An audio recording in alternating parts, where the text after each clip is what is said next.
In today's video, I am going to teach you how to connect Shopify to Google Merchant Center.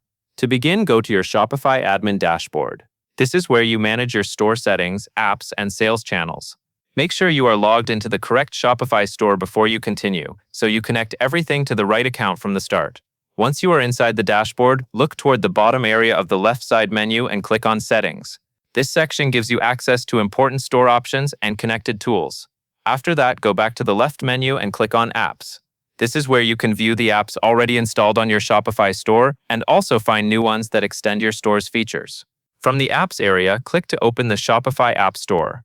This will take you to Shopify's official marketplace, where you can safely search for and install integrations built to work with your store. In the search bar, type Google and YouTube. When the app appears in the results, click on it, then choose Install. This app is the official Shopify channel for connecting your store with Google services, including Google Merchant Center. After the installation is complete, open the Google and YouTube sales channel from your Shopify admin.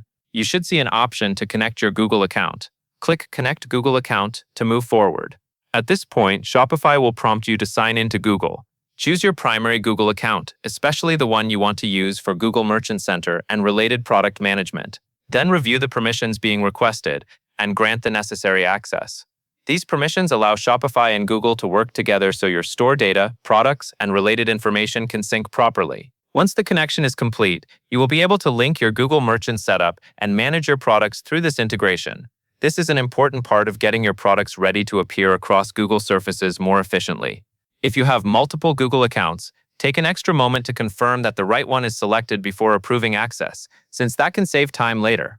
After everything is connected, your Shopify store and Google tools will be linked through the Google and YouTube channel, giving you a more streamlined way to manage your product presence. That covers everything you need to know.